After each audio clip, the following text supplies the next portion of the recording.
भक्तजनों, माताओं, बहनों, सादर जय श्री कृष्ण। हमारे YouTube चैनल में आप सभी का बहुत बहुत स्वागत है। मैं हूं आपके साथ आचार्य धर्मेंद्र शास्त्री। आज हम आपको सोमवती अमावस्या पर करने वाला एक दिव्य उपाय बताने जा रहे हैं।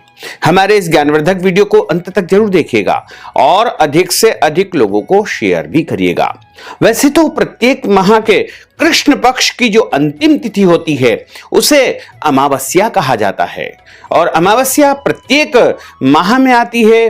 और इस बार जो चैत्र माह के कृष्ण पक्ष की जो अमावस्या आ रही है वो सोमवती अमावस्या आ रही है, यानी वार के अनुसार अमावस्या का अलग अलग फल प्राप्त होता है। शनिवार के दिन आने वाली अमावस्या को शनिश्चरी या शनि अमावस्या कहा जाता है। वहीं मंगलवार के दिन जो अमावस्या आती है उसे भौमावस्या यानी मंगलवारी अमावस्या कहा जाता है। वहीं सोमवार के दिन जो अमावस्या आती है उसे सोमवती अमावस्या कहा जाता है। और आज हम आपको पीपल के पत्ते का एक दिव्य उपाय बताने जा रहे हैं और इस उपाय में बस करना यह है कि आपको शुद्ध और पवित्र अवस्था में यानी स्नान आदि नित्य कर्म से निवृत्त होकर के आपको पीपल के वृक्ष के समीप जाना है और वहां से एक पीपल के पत्ते को लेकर के आना है। वह पीपल का पत्ता अच्छा साफ सुथरा होना चाहिए, खंडित नहीं होना चाहिए। साफ सुथरा पीपल के पत्ते को आप घर लेकर आइएगा और उसके बाद उस पत्ते को गंगा जल से अच्छी प्रकार से धो लीजिएगा और धोने के बाद में उस पीपल के पत्ते के ऊपर आपको हल्दी या फिर पीले चंदन से या फिर केसर से उसमें आपको थोड़ा सा गंगा जल डाल लेना है और उसका घोल तैयार करना है। और कोई भी कलम आपको लेनी है, कोई भी तीली के माध्यम से आप एक कलम तैयार कर लीजिएगा। यदि संभव हो तो अनार की डंडी या अनार की कलम आप तैयार कर लीजिएगा और उस पीपल के पत्ते के चिकने भाग को अच्छी प्रकार से पोंछ करके, जैसे कि आपने गंगा जल से उसे धो लिया है, उसके बाद उसको पोंछ लीजिएगा। उसके बाद उसके ऊपर अपना नाम लिख दीजिएगा, अपना गोत्र लिख दीजिएगा। यदि आपको अपना गोत्र याद नहीं है तो आप अपना सरनेम यानी उपनाम लिख सकते हैं और अपना नाम लिखने के बाद अपनी कामना यानी अपनी इच्छा को लिख दीजिएगा। यदि आप उच्च शिक्षा प्राप्त करना चाहते हैं तो आप अपनी कामना को उच्च शिक्षा प्राप्त करना है या जो शिक्षा आप प्राप्त कर रहे हैं उसी के बारे में आप एक लाइन में अपनी इच्छा लिख दीजिएगा। यदि आप उत्तम नौकरी या उत्तम व्यापार चाहते हैं तो वो उसके ऊपर लिख दीजिएगा। यदि आपका विवाह नहीं हो पा रहा है तो अपने विवाह की कामना आप लिख दीजिएगा। यदि आपके मन में संतान की इच्छा है, पुत्र या पुत्री की इच्छा है तो वो आप उसके ऊपर लिख दीजिएगा। धन प्राप्ति की इच्छा है तो वो आप लिख दीजिएगा। नया रोजगार व्यापार प्राप्त करना चाहते हैं या नौकरी में आप पदोन्नति चाहते हैं तो वो उसके ऊपर लिख दीजिएगा।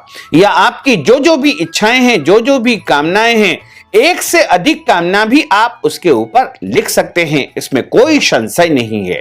उसके बाद लिखने के पश्चात आप एक शुद्ध घी का दीपक तैयार कर लीजिएगा और शुद्ध घी का दीपक और पीपल का पत्ता जिसके ऊपर आपने केसर या पीले चंदन या फिर हल्दी से जो अपना नाम तथा गोत्र लिखा है वही पत्ता ले जाकर के आप पीपल के वृक्ष के समीप पहुंच जाइएगा और वहां जाकर के पीपल के पेड़ के नीचे उस पत्ते को सीधा रख दीजिएगा। जिधर की तरफ आपने नाम तथा अपना इच्छा या अपनी कामना लिखी है वह भाग ऊपर रहेगा और उस ऊपर वाले भाग के ऊपर शुद्ध घी का दीपक आपको रख देना है और उसके बाद दीपक आप जला दीजिएगा। पत्ते के ऊपर शुद्ध घी का दीपक आपने रख दिया है, उसको जला दिया है और उसके बाद अपने मन में वही कामना आपको 7 बार उच्चारण करना है, हाथ जोड़ करके प्रार्थना करनी है और अपने मन की इच्छाओं को उनके सामने प्रकट करना है। उसके बाद आप पीपल के वृक्ष की यदि संभव हो तो 7 परिक्रमा आपको लगानी चाहिए और परिक्रमा लगाते समय आपको वही कामना अपने मन में उच्चारण करते रहना चाहिए। इस प्रकार आप परिक्रमा लगाते हुए अपने मन की इच्छा को आप बोलते जाइएगा। मन ही मन अपनी इच्छाओं को आप बोलते जाइएगा।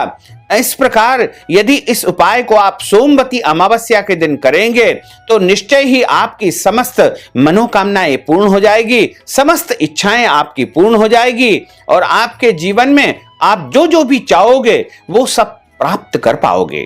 तो इस प्रकार सोमवती अमावस्या के दिन इस दिव्य उपाय को आपको करना चाहिए।